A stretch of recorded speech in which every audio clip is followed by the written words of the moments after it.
Hi students, welcome to Hubab Freak channel.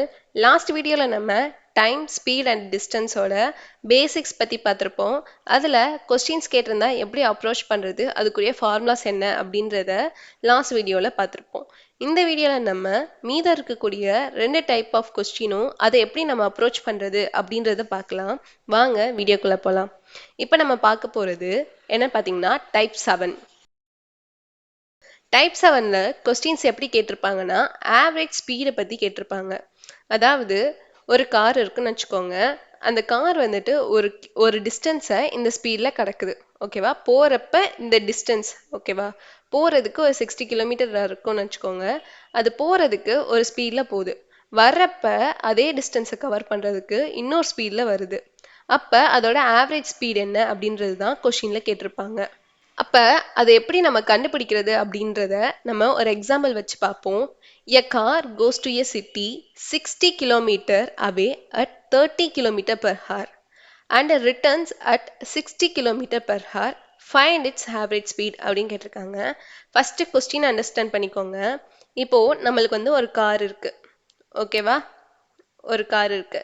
அந்த car வந்துட்டு ஒரு சிட்டிக்கு போறதுக்கு 60 கிலோமீட்டர் டிஸ்டன்ஸ்ல இருக்கு. ஓகேவா? 60 கிலோமீட்டர் டிஸ்டன்ஸில் இருக்குது. ஓகேவா? போகிறதுக்கு எந்த ஸ்பீடில் போகுது? 30 கிலோமீட்டர் பர் ஹார் ஸ்பீடில் போகுது. Away at 30 kilometre per hour and returns திரும்ப வர்றதுக்கு அதை எடுத்துக்கிற ஸ்பீட் எவ்வளோ? 60 கிலோமீட்டர் பர் ஹார். வர்றப்ப 60 கிலோமீட்டர் பர் ஹார் ஸ்பீடில் வருது. ஓகேவா? இப்போ நம்மளுக்கு கொஸ்டினில் என்ன கேட்டிருக்காங்க? ஆவரேஜ் ஸ்பீட் தான் கேட்டிருக்காங்க. அப்போ average speed equal to total distance divided by total time. இதுதான் இதுக்கான ஃபார்முலா. இப்போ நம்மளுக்கு வந்து கொஸ்டினில் வந்துட்டு டிஸ்டன்ஸ் கொடுத்துட்டாங்க, நம்மளுக்கு டைம் வந்துட்டு கொஸ்டினில் கொடுக்கல. அப்போ நம்ம டைம் எப்படி கண்டுபிடிப்போம்? Time equal to distance divided by speed. ஓகேவா? இப்போ இந்த ஃபார்முலாவில் நம்ம சப்ஸ்டியூட் பண்ணலாம். T1 ஈக்குவல் டு போகிறத வந்துட்டு T1 அப்படின்னு நான் எடுத்துக்கிறேன், டைம் 1 அப்படின்னு நான் எடுத்துக்கிறேன். இப்போ போகிற டிஸ்டன்ஸ் எவ்வளோ? 60 கிலோமீட்டர் டிவைடட் பை ஸ்பீடு. போகிறப்ப ஸ்பீட் நம்மளுக்கு எவ்வளோ? 30. அப்போ இதை நம்ம கேன்சல் பண்ணணும்னா நம்மளுக்கு T1 என்ன கிடைக்குது? T1 ஈக்குவல் டு 2 அப்படின்றது கிடைக்குது. அடுத்து வர்றப்ப எடுத்துக்கூடிய டைமை நான் T2ன்னு எடுத்துக்கிறேன். வர்றப்ப கவர் பண்ணுற டிஸ்டன்ஸ் என்ன? அதே 60 கிலோமீட்டர் தான். 60 கிலோமீட்டர் டிவைடட் பை என்ன ஸ்பீடில் வராங்க? 60, அதே 60. கேன்சல் பண்ணால் நம்மளுக்கு என்ன கிடைக்குது? T2வும் நம்மளுக்கு வந்து என்ன கிடைக்குது? 1 அப்படின்றது கிடைச்சிருச்சு. இப்போ அதை நம்ம அப்ளை பண்ணலாம். டோட்டல் டிஸ்டன்ஸ் நம்மளுக்கு என்ன கிடைச்சிருக்கு? டோட்டல் டிஸ்டன்ஸ் என்ன? போகிறதுக்கு 60, வரதுக்கு 60. அப்போ 60 + 60 டிவைடட் பை டைம் நம்மளுக்கு என்ன? 2 and 1. 2 + 1 ஈக்குவல் டு ஆட் பண்ணோம்னா நம்மளுக்கு என்ன கிடைக்குது? 120 டிவைடட் பை 2 + 1 என்ன? 3. கேன்சல் பண்ணோம்னா 3 4s are 12, 40 equal to 40 kilometre per hour. ஓகேவா? Speed equal to 40 kilometre per hour. இந்த கொஸ்டின் உங்களுக்கு ஓரளவு புரிஞ்சிருக்கும் அப்படின்னு நினைக்கிறேன். இந்த டைப்பை இன்னொரு எக்ஸாம்பிள் பார்த்தோம் அப்படின்னா உங்களுக்கு ஈஸியாக புரிஞ்சிடும், நல்லா புரிஞ்சிடும். ஓகேவா? இப்போ ஒரு எக்ஸாம்பிள் பார்க்கலாம். A man travels 40 kilometer at 20 kilometer per hour speed. ஓகேவா? And another 40 kilometer at 40 kilometer per speed. Find the average speed. நம்மளுக்கு average speedக்கான ஃபார்முலா என்ன? average speed equal to total distance divided by total time. இப்போ நம்மளுக்கு வந்து distance என்ன தெரிஞ்சிச்சு? முதல்ல வந்து ஒரு 40 கிலோமீட்டர் போகிறாங்க, அடுத்து வந்து ஒரு 40 கிலோமீட்டர் போகிறாரு. அப்போ 40 kilometre divide 40 kilometre plus 40 kilometre இதுதான் வந்துட்டு டிஸ்டன்ஸ். இப்போ நம்மளுக்கு என்ன கொடுத்துருக்காங்க? ஸ்பீடு கொடுத்துருக்காங்க. ஆனால் நம்மளுக்கு வந்துட்டு டைம் வந்துட்டு தெரியாது. அப்போ டைம் நம்ம எப்படி கண்டுபிடிப்போம்? T equal to distance divided by speed. அப்போ ஃபஸ்ட்டு T1 அப்படின்றது வந்துட்டு என்ன அப்படின்னு பார்த்தோம் அப்படின்னா 40 கிலோமீட்டர் வந்துட்டு 20 கிலோமீட்டர் பெர் ஹார் ஸ்பீடில் வந்து போகிறாங்க. அப்போ 40 டிவைடட் பை 20 என்ன கிடைக்குது? நம்மளுக்கு 2. T1 ஈக்குவல் டு 2 அப்படின்ற ஆன்சர் எனக்கு கிடைக்குது. அடுத்து T2 என்ன அப்படின்னு பார்த்தோம் அப்படின்னா T2 என்ன? 40 கிலோமீட்டரை 40 கிலோமீட்டர் பெர் ஹார் ஸ்பீடில் போகிறாங்க. அப்போ டிஸ்டன்ஸ் என்ன? 40. அதே இது டைம் நம்மளுக்கு என்ன? 40. கேன்சல் பண்ணால் நம்மளுக்கு என்ன கிடைக்குது? 1. இப்போ நம்மளுக்கு என்ன கிடைக்குது? 2 + 1 நம்மளுக்கு என்ன? 2 + 1 ஈக்குவல் டு 40 + 40 நம்மளுக்கு என்ன 80 டிவைடட் பை 3. அப்போ இதுக்கான ஆன்சர் நம்ம வந்து எப்படி கண்டுபிடிப்போம்? இதை வந்துட்டு மிக்ஸ்டு ஃப்ராக்ஷனில் நம்ம கண்டுபிடிக்கலாம். 83 3 டேபிளில் போட்டோம்னா 3 2 3s are 6 remainder 2 0 20 6 3s are 18 remainder 2. அப்போ இது மிக்ஸ்டு ஃப்ராக்ஷன் என்ன எழுதணும் அப்படின்னா என்ன கிடைக்குது? 26 whole 2 divided by 3. இதுதான் நம்மளுக்கு என்ன ஸ்பீடு. ஓகேவா? புரிஞ்சிருக்குன்னு நினைக்கிறேன். இப்போ நான் இதை வந்துட்டு திரும்ப எக்ஸ்பிளைன் பண்ணுறேன், உங்களுக்கு ஈஸியாக புரிஞ்சிடும். ஒரு மேன் 40 கிலோமீட்டர் வந்துட்டு 20 km/h அப்படின்ற ஸ்பீடில் போகிறாங்க. அடுத்து அனதர் 40 கிலோமீட்டர், இன்னொரு 40 கிலோமீட்டரை 40 km/h ஸ்பீடில் போகிறாங்க. அப்போ அவர் வந்து எந்த ஸ்பீடில் வந்துட்டு போகிறாரு, ஆவரேஜாக என்ன ஸ்பீடில் வந்துட்டு போகிறாரு அப்படின்றது தான் கொஷின் கேட்டிருக்காங்க. ஆவரேஜ் ஸ்பீடுக்கான ஃபார்முலா என்ன? Total distance divided by total time. அப்போ அவங்க வந்துட்டு டோட்டலாக எந்த டிஸ்டன்ஸ் கனெக்ட் பண்ணியிருக்காங்க? இங்கே ஒரு 40 கிலோமீட்டர், அடுத்து இங்கே ஒரு 40 கிலோமீட்டர். அப்போ 40 + 40 = 80 அப்படின்றது நம்மளுக்கு கிடச்சிருச்சு. ஓகேவா? டிவைடட் பை என்னது? Total time. இங்கே நம்மளுக்கு வந்து டைம் கொடுக்கல, நம்மளுக்கு என்ன கொடுத்துருக்காங்க? டிஸ்டன்ஸும் ஸ்பீடும் தான் கொடுத்துருக்காங்க. டிஸ்டன்ஸும் ஸ்பீடும் தான் கொடுத்துருக்காங்க. அப்போ டைம்க்கான ஃபார்முலா என்ன? Distance divided by speed. ஓகேவா? அப்போ டைமுக்கு வந்துட்டு 40 divided by 20. இதோட டைம் என்ன?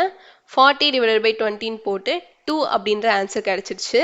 இங்கே 40 divided by 40 அப்படின்னு போட்டு 1 அப்படின்ற ஆன்சர் கிடச்சிருச்சு. அப்போ டோட்டல் டைம்ன்றப்ப இந்த 2வையும் இந்த 1ஐயும் ஆட் பண்ணி நான் இங்கே எழுதிக்கிறேன். எழுதணும்னா நம்மளுக்கு 3 அப்படின்ற ஆன்சர் கிடைக்குது. ஓகேவா? இதை நம்ம கேன்சல் பண்ணோம்னா நம்மளுக்கு என்ன ஆன்சர் கிடைக்குது? 26 whole 2 divided by 3 km/h. இதுதான் ஆவரேஜ் ஸ்பீடு. இந்த டைப் உங்களுக்கு புரிஞ்சிருக்கும்னு நினைக்கிறேன். இப்போ நம்ம நெக்ஸ்ட் டைப் பார்க்கலாம். டைப் 8. இந்த டைப்பில் எப்படி நம்மளுக்கு கொஷின் கேட்பாங்கன்னா டைம் டிஃப்ரென்ஸு கேட்கலாம். ஓகேவா? டைம் டிஃப்ரென்ஸ் இல்லாட்டா ஒரு ட்ரெயின் வந்து இவ்வளோ வேகமாக போயிடுச்சு, இன்னொருக்க வந்துட்டு இவ்வளோ ஸ்பீடில் போய் அவங்க வந்துட்டு வேகமாகவே போயிட்டாங்க, இல்லை லேட்டாக போயிட்டாங்க.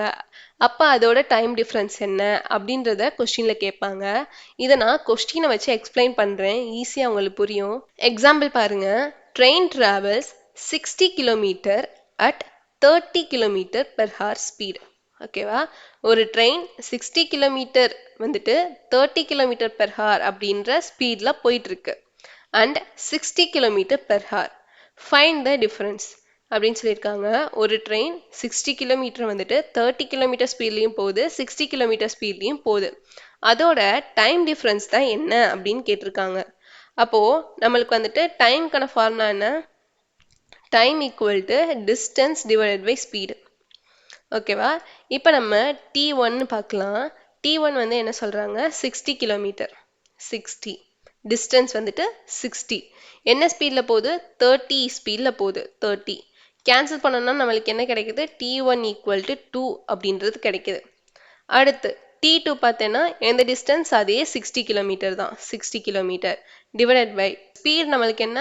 60 கிலோமீட்டர். 60 கிலோமீட்டர் கேன்சல் பண்ணால் நம்மளுக்கு என்ன கிடைக்குது? T2 ஈக்குவல் டு 1 அப்படின்னு கிடைக்குது. இப்போ நம்மளுக்கு கொஸ்டினில் என்ன கேட்டிருக்காங்க? டைம் டிஃப்ரென்ஸ் கேட்டிருக்காங்க. அப்போ T equal to T1 minus T2. டிஃப்ரென்ஸ்னா என்ன பண்ணணும்? நம்ம மைனஸ் தான் பண்ணணும். ஓகேவா? T1 நம்மளுக்கு என்ன கிடைச்சிருக்கு? 2 கிடைச்சிருக்கு. 2 மைனஸ் T2 என்ன கிடைச்சிருக்கு? 1. 2 மைனஸ் 1 எவ்வளோ? 1. ஸோ டோட்டல் டைம் டிஃப்ரென்ஸ் வந்து என்ன கிடைக்குது? 1 அப்படின்றது தான் கிடைக்குது. 1 hour. ஓகேவா? இப்போ இது வந்துட்டு இன்னொரு எக்ஸாம்பிள் பார்க்கலாம். என்ன சொல்லியிருக்காங்க அப்படின்றது பாருங்க. A man reaches office 12 minutes late when speed is 40 km/h and 8 minutes early. இங்கே வந்துட்டு லேட்டு, இங்கே வந்து early. At 60 km/h. Fine distance. Distance தான் நம்மளுக்கு கேட்டிருக்காங்க. இப்போ இதை நம்ம எப்படி கண்டுபிடிக்க போகிறோம் அப்படின்றத பாருங்க. ஃபஸ்ட்டு அவர் ஆஃபீஸை ரீச் பண்ணுற டைமை கேபிட்டல் T அப்படின்ட்டு நம்ம எடுத்துக்கலாம். ஓகேவா? ஃபஸ்ட்டு அவங்க என்ன பண்ணுறாங்க? 12 minutes லேட்டாக போகிறாங்க. லேட்டாக போகிறாங்கன்னா அவங்க போகிற டைமோட 12 minutes இன்க்ரீஸ் ஆகிடுக்குமா?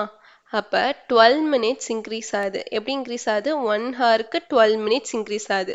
ஸோ வந்துட்டு 12 டிவைடட் பை 16 போட்டிருக்கேன். ஏன் போட்டிருக்கேன்? இங்கே வந்துட்டு 12 மினிட்ஸ்ன்னு கொடுத்துருக்காங்க. நம்மளுக்கு கொஸ்டினில் இங்கே ஹார்ஸ் கிலோமீட்டர் பெர் ஹார்னு கொடுத்துருக்காங்க. அதனால 12 பை 16 போட்டிருக்கேன். ஈக்குவல் டு நம்மளுக்கு டிஸ்டன்ஸ் டைமோட ஃபார்முலா என்ன? T equal to distance divided by speed equal to இங்கே நம்ம டைம் தான் எழுதியிருக்கோம். டைம் ஈக்குவல் டு டிஸ்டன்ஸ் நம்மளுக்கு என்னன்னு தெரியாது. அப்போ டிஸ்டன்ஸ் டிவைடட் பை ஸ்பீடு நம்மளுக்கு என்ன? 40. இப்போ நம்மளுக்கு டி என்ன கிடைக்குது? T equal to D divided by 40 minus 12 divided by 60 அப்படின்றது நம்மளுக்கு கிடைக்குது. ஓகேவா? அடுத்து என்ன சொல்றாங்க? 8 மினிட்ஸ் ஏர்லி அப்படின்னு சொல்லியிருக்காங்க. 8 மினிட்ஸ் ஏர்லினா அவங்க போகிற டைமில் 8 மினிட்ஸ் சீக்கிரமாகவே போயிடுறாங்க.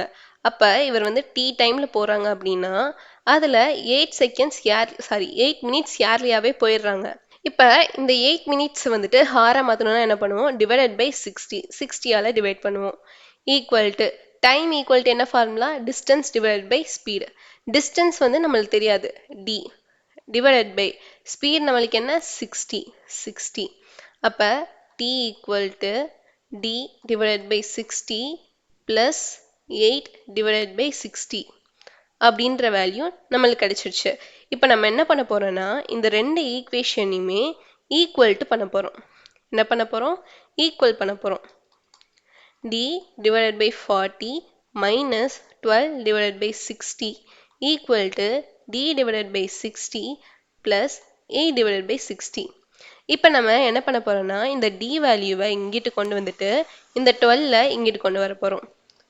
அப்போ நம்மளுக்கு என்ன கிடைக்கும்? d minus divided by 40. இந்த d வந்துட்டு பிளஸ்ல இருக்கு, இங்கிட்டு போறப்ப minus d divided by 60 equal to 8 divided by 60 plus 12 divided by 60 அப்படின்ற வேல்யூ நம்மளுக்கு கிடைக்கும். ஓகேவா? அப்போ இதுக்கு நம்ம வந்துட்டு எல்சிஎம் எடுத்தோம்னா என்ன வேல்யூ கிடைக்குது? 120.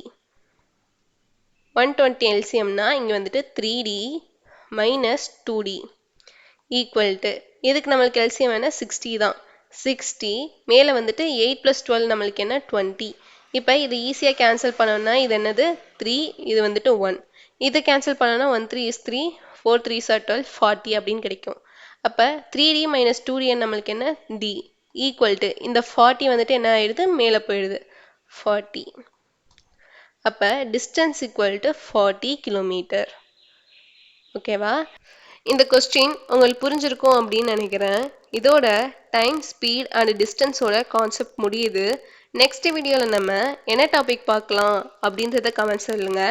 அல்லது ப்ரீவியஸ் இயர் கொஸ்டின்ஸ் வந்துட்டு சொல்யூஷனோட அப்லோட் பண்ணலாமா அப்படின்றதையும் கமெண்ட் செக்ஷனில் சொல்லுங்கள். அது வரைக்கும் இந்த வீடியோ உங்களுக்கு பிடிச்சிருந்துச்சுன்னா லைக் பண்ணுங்கள், கமெண்ட் பண்ணுங்கள், உங்கள் ஃப்ரெண்ட்ஸ்க்கு ஷேர் பண்ணுங்கள். இந்த மாதிரி ஈஸியாக டிப்ஸ் அண்ட் ட்ரிக்ஸோட சொல்லித்தரணும் அப்படின்னா நம்ம சேனலை சப்ஸ்கிரைப் பண்ணுங்கள். தேங்க்யூ.